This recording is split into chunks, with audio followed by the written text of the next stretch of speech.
பெண் வந்திருக்கிறாங்க. அப்பா யாரம்மா நீ? நான் யாரும் இல்லை, உனது தாய் உமா மகேஸ்வரி தான் நான். தேவி. அப்படியா? ஆனா எதற்காக வந்திருக்கிறோம்? அதாவது உங்களுக்கு வழியும் தெரியாது, அவன் என்ன செய்கிறான் அப்படி என்பதற்காக நான் முன்னே சொல்றேன். இந்த ஆட்டங்கார வாரத்திலே அனைவத்து பேர்களும் உட்காந்துட்டு இருங்க. அவன் என்ன செய்யறான்னு பார்த்துட்டு வரேன். ஏவு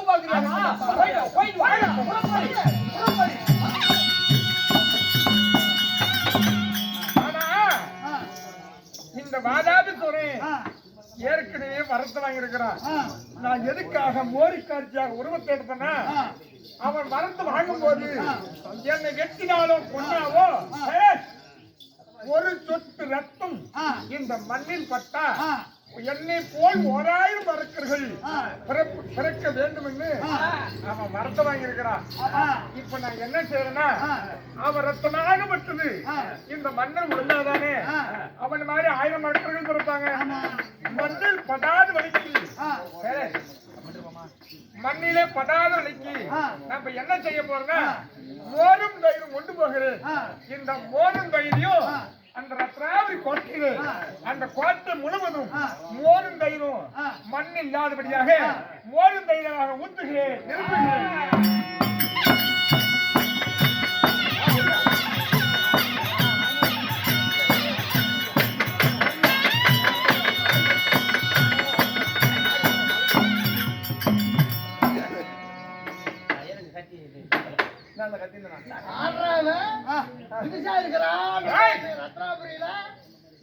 நான் மோரு காட்சி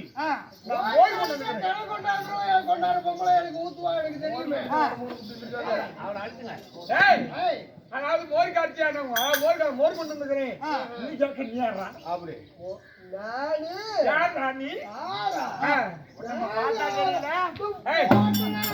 அடிச்சா அர்த்தடிக்க மாட்டேன். நம்ம வெளியுங்க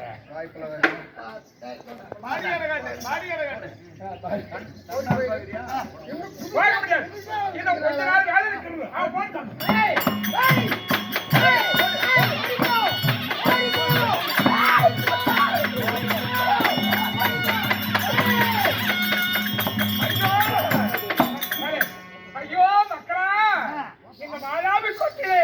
என்ன அடி அடின்னு அடித்துட்டார்கள்.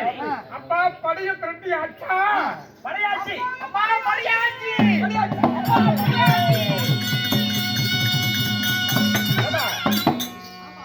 அதாவது சோதரர்கள் அதாவது அடிக்கிறார்கள் மோரு காட்சியை. அப்ப அதாவது ஆட்டம் நிறைய வரும். வன்னிய குழு சகாமணிகள்லாம் சத்திரியில் அமர்ந்து கொண்டிருக்கிறார். அவனை கொள்வதற்கு படைய திருப்தி ஆச்சா அப்படின்னு உமாம் பார்வதி மோர் காட்சி உருவத்தில் கேட்கிறார். அதுக்கு வன்னிய குலத்து சத்திரியர்கள் அம்மா ஆச்சம்மா, என்னது ஆச்சம்மா அப்படிங்கிறார். படைய திருப்தி ஆட்சி அப்படி என்று வன்னிய குல சகாமணிகள் சொல்கிறார். அதுக்குதான் அதாவது நம்ம இன்னைக்கும் போய் குடியேறணும் போச்சுன்னா நான் படையாட்சிக்க வந்தேன் அப்படின்னு வீரமா சொல்றோம். அந்த படையாட்சி என்ற பேரு பிறந்த இடம் இந்த இடம். ஆமா, ஆனா இன்று முதல் படையாட்சி கவிஞன் படையாட்சி.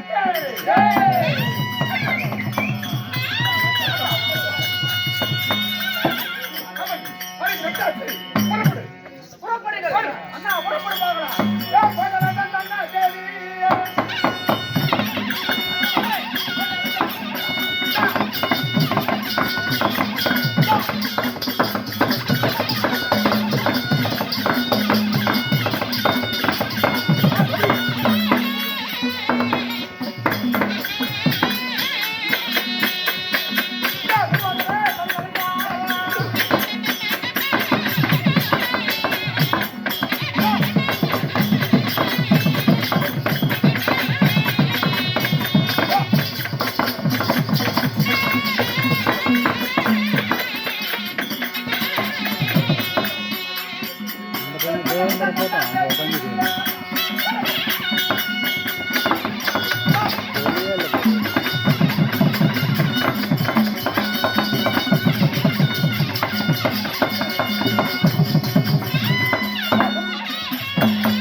மன்னிக்கணும் மன்னிரு. ஆமா இது தொழில். தவறா பேச மன்னிக்க வேண்டாம். கோவப்பட வேணாம். அதான் நீ அப்படி அகராதியா பேசணும் மன்னிச்சுங்க. இந்த நெருப்புல பிறந்தாங்களா வன்னி பசங்க. சாம்பல்ல பிறந்தவன். நான் தாயின் அங்கத்துல பிறந்தவன். சாம்பல்ல பிறந்தவன் வலுவு இருக்குமா? யாரா வருவா?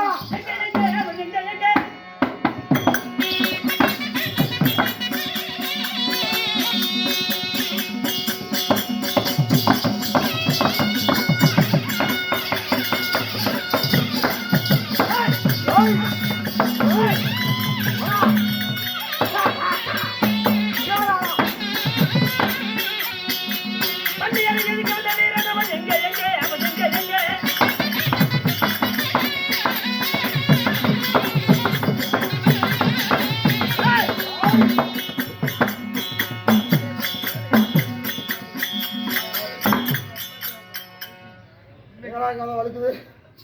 ஆறு பண்ண காரியம் அது. யாரு யாரடா எந்த ஊரடா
நான் யாருக்கு தெரியாமதான் இந்த கோட்டைகளை காலேஜ் வச்சுக்கிறேன். என் பேரை கேட்டா அந்த சராசரம் ஈரால் போனோம். என் பேரை கேட்டா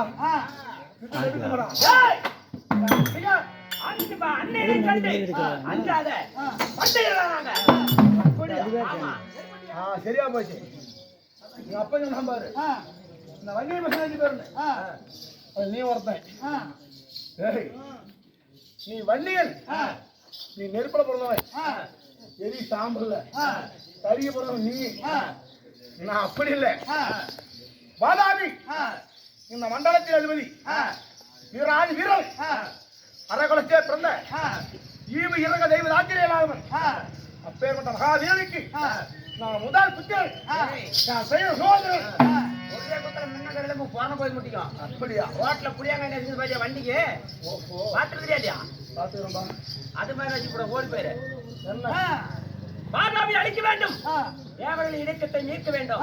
அதற்காக அக்கடியிலே பிறந்த அதிபர வண்டியர்கள். அக்கடியிலே பிறந்த அதிபர வண்டியர்கள். ஆமா. நெருப்பாக வீரவர வண்டியர்கள். நீங்க அழிக்கவே போறது நீங்க. அரக்கமான் கோட்டையை ஒழிப்பதற்காகவே பிறந்தவர்கள் நாங்கள். அப்படியா? ஆமா. ஏய் மத்தானோ. தாயா தாயா நோபே சுராயோ மாதேடியே துரஹா.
அடிச்சு எடுத்தீங்க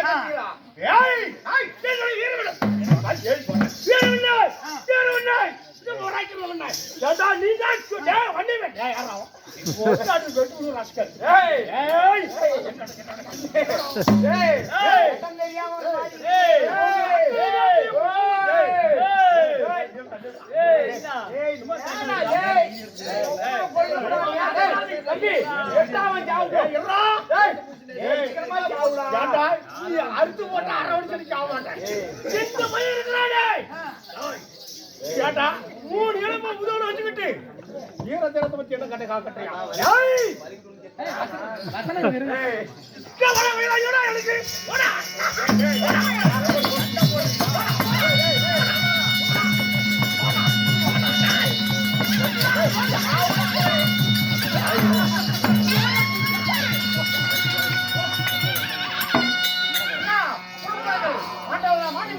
வெட்டிகள் படைகளை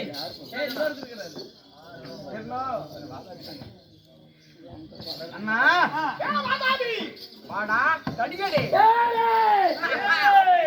எல்லாத்தையும் தனி மரமா நிக்கிறேன். இப்போ எங்க கால்ல விழுந்து மன்னிப்பு கேளு, உயிர் மிச்சம். தேவரை சிறமைக்கிறே நான் செய்தது தவறு என்று வன்னியின் காலிலே விழுந்தார். குறைத்து போய் என்று உயிர் மிச்ச கொடுக்கிறேன். என்னடா துணிந்தவனுக்கு தூக்கு நாளைய பஞ்சி ஆடாடாடா ஆஹா எத்தனை மணி இருந்தாலும் சரி என் உயிர் போராட பாருங்க ஒருங்கி தஞ்சம் தஞ்சம் என்று வர மாட்டேன். அப்ப நீ விட மாட்டியா இதோடு உன் கதி அந்த சமணாபுரி ஆண்டவர் எப்படி யமனுக்கு படையலாக போகிறது. உன்னை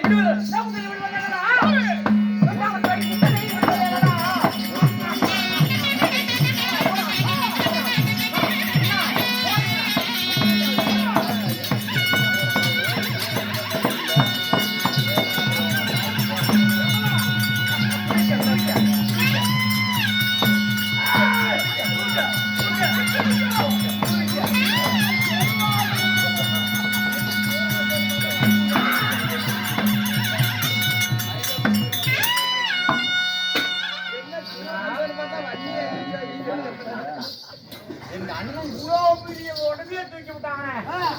அண்ணா அண்ணா சரி பாதாபியை புக்கினா பாதாபி என்ன ஆகிறான் ஏதோ அவன் இந்த போர் தயிரெல்லாம் இந்த ரத்னாபுரி வண்டியில் நிறைஞ்சிருக்குது. ஆமா ஏன்னா உடம்புலந்து ஒரு சுற்று ரத்த கீழே விழுந்தா காலியாகப்பட்டால் மோர் காலிச்சா மாறி அந்த வீதியெல்லாம் வெறும் மோரை ஊத்திட்டா தன்மையா மிதக்குது மோரா. ஆமா அந்த உதரமெல்லாம் அதுமே உழுகிறது. சரி அவன் நண்டா உருவம் மாத்தி ஓடி வருகிறான். வண்டியிலே ஊதுறான். விடக்கூடாது. அவனை ஓட்டி எடுத்து போடலாம்னா எல்லாம் ஓடிங்க.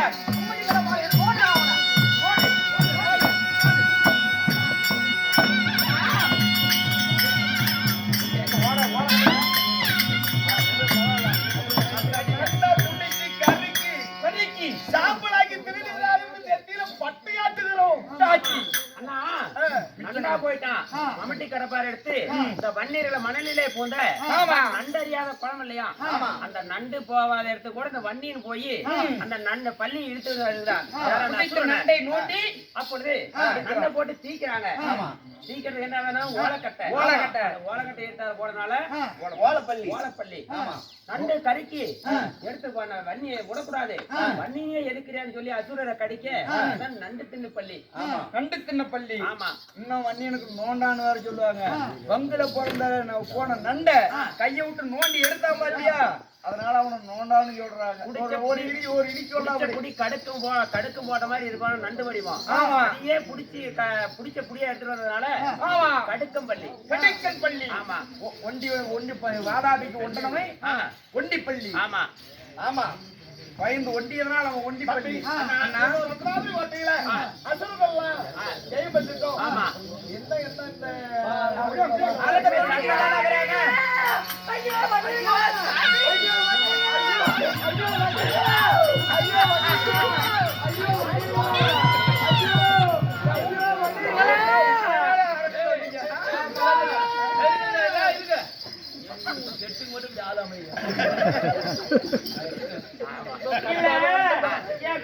எல்லாம் படிச்சுட்டு அல்லவா ஆமா. இது மனம் எப்படி வாழ முடியும் என்னை எப்படியே கல்யாணம் பண்ணிக்கலாம் சாமி. ஆமா. கல்யாணம் பண்ணி மாட்டாங்களா ஏன்னா? அண்ணா எல்லாம் கூட்டிட்டு போனா நம்மளுடைய மனைவிமார்களுக்கு எல்லாம் தொட்டு வேலை செய்யணும். இல்ல நான் சோறு நம்ம கூட சுண்ணி இல்லாம இருக்க மாட்டேன். இது 1000 விழுந்தாலும் அடர்த்தவனுடைய பிஞ்சாதி மாற்றான் தாலி கட்டிய மனைவிய எப்படி நாம தொட்டு தாலி கட்டுறது? சரி ஒருபடி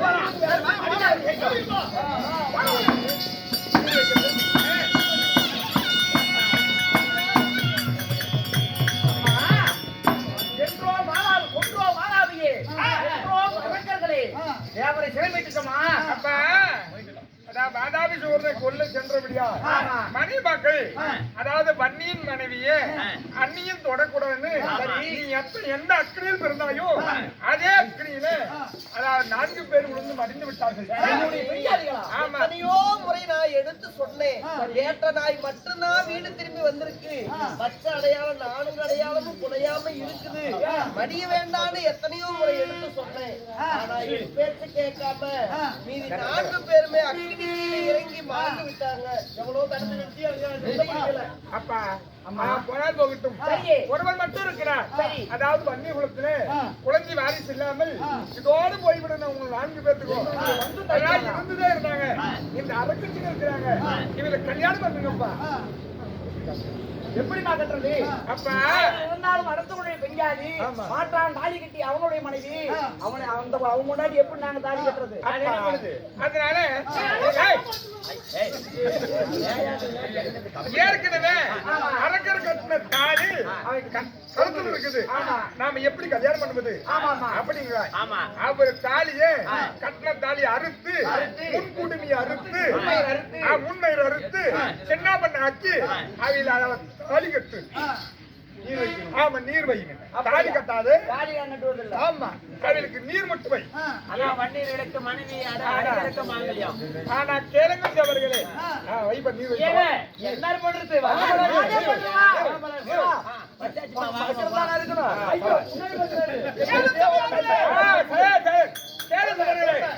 இவ்விதமாகத்தானே அதாவது பொம்பளைங்கிறத மன்னிக்கணும். அதாவது 4 பேரும் அக்னியிலே பிறந்து இறந்து விட்டார்கள். அத ஒருத்தி மட்டும் அதான் கணவர் வருவார் நிச்சயமா. ஒரு அடையாளம் மட்டும் போய்விட்டது. மறு அடையாளம்லாம் அப்படியே இருக்குது. ஆமா அப்படின்னு எதிர்பார்த்து கொண்டிருக்கிறார். எதிர்பார்த்து கொண்டிருந்தவர் யாரு? தேவேந்திரனுடைய மகள். ஆனா மணிமந்திர மாலை. கலியுகத்திலையும் கலியுகத்திலையும் அது இருக்கிறாங்க. அப்படின்னா வன்னி குலத்திலே அவள் ஒருத்தி மட்டும் இருக்கிறாங்க. அப்படின்னா அவள் யாருன்னா இப்ப கலியுகத்திலையும் அந்த பெண்ணாகப்பட்டவள் நெத்தி நிறைய முடி இருக்கும். நெத்தி ஏறு இருக்காது. நாம ஏறு நெத்தி கிடையாது. அந்த பெண்ணுக்கு மீச கரும்பு போட்டு இருக்கும். அவதான் தெய்வ குணம் படுத்தவள். அது மாதிரி மற்ற பெண்களுக்கெல்லாம் எந்த பொம்பளைகளுக்குமே முன்னாடி மசர் மட்டும் சேரவே சேராது. அது சேராது. தொண்டையெல்லாம் அதாவது மார்பகெல்லாம் பெருத்திருக்கும். தொடையெல்லாம் கடத்திருக்கிறது அரக்க தொண்டிச்சு. ஆமா நாம கல்யாணம் பண்ணது உனக்கு அரக்குச்சுங்கள. அதுக்குதான் இன்னைக்கும் ஆம்பளை பேச்சு பொம்பளை என்னைக்குமே கேட்கவே மாட்டாங்க. நம்ம குளத்துல கேட்கறதே இல்லை. நம்ம கணக்கு மாதிரி. அதனால இப்ப கல்யாணம் பண்ணது அரக்கு தொண்டிச்சுங்கள. ஆனா கல்யாணம் பண்ணது மட்டும் அந்த ஒரு பெண் தவிர்த்தாதான் இன்னைக்கும் உத்தரவன்னியின் ஒருவன் மட்டுமே. ஆனா கேளுங்கள் சவர்களே, நாட்டுக்கு நாடு மகாநாடு வேறு புகழ் வந்து தாய் நாடு தலைநகரம் விளாடபுரம் மச்சமா நகரம் ஒப்பான நகரம். ஆமா ஆனா கருப்பூர் கிராமத்திலே வேறு புகழ் வாய்ந்து அதான் மாரியம்மன் திருவிழாவை முன்னிட்டு 100 மக்கள் ஆதரவோடு மதிப்புக்கு மரியாதை கூடிய ஐயா வைகை சேர்மன் ஐயா அவர்களும் முன்னிலையில இன்று தீட்டப்பட்ட நாடகம் வன்னியின் பிறப்பு மந்திரமாலை கல்யாணம் ஆதாபு இறப்பு என்னும் நாடகத்தை ஏற்றுள்ளது நாட்டில் விவரம் செய்து சிறப்பான நடிகரை கொண்டு வந்து இன்று நாடகம் அரங்கேற்றம் செய்த நாடகம் யாரு ஒன்று விளைந்தாலும் தன் அங்கத்திலே ஒரு ஆண் குழந்தை பிறந்து தவறு செய்து விட்டால் தவறு செய்த மகனை எவ்வாறு மன்னிப்பீர்களோ அவ்வாறு மன்னிக்க வேண்டும். ஸ்ரீ கணபதி கலைவாணி நாடகம் குழுவின் சார்பாக செல்லப்பன் முத்துராஜ நாடகம் குழுவின் சார்பாக இன்றோடு மீண்டும் சந்திப்போம் என்று விடைபெறுகிறோம். யூடியூபின் சேனல் வழியாக உலகம் முழுவதும் இந்த வன்னியனுக்கு ஒதுக்கப்பட்ட புராணம் வன்னி புராணம் விளங்க வேண்டும், அழியக்கூடாது என்று யூடியூப் சேனல் வழியாக மதிமிக்க மரியாதைக்குரிய அண்ணாபாகிய செல்வன் அவர்கள் யூடியூப் வழியாக விடி முழுவதும் ஆதரவு கொடுத்து கையை சேண்டாக வைத்து நமக்கு ஆதரவு கொடுத்தார். அது குடும்பம் அருகு போல் வேண்டி மூங்கல் போல் தடுத்து வைத்து கூட்டம் வழியாமல் கொண்டு வாடாமல் அனைவருடைய குடும்பம் இன்று போல் என்று நீண்ட அல்பட்டு மழை போல வர கஷ்டங்கள் பனி போல விலகி அனைவர் குடும்பம் சிறப்பாக வாழக்கிறது ராமாவன கற்பனம். அது மட்டுமல்ல, வண்டியின் பிறப்பு வாதாபி இறப்பு என்ற இடமும் இனிதே நிறைவடைந்தது. யாவற்று பேரும் அவரவர் இதாசனம் சென்று வரலாம். எங்க நாடகம் கொடுத்திருந்தா ஜோரா எடுத்துட்டு போவாங்க.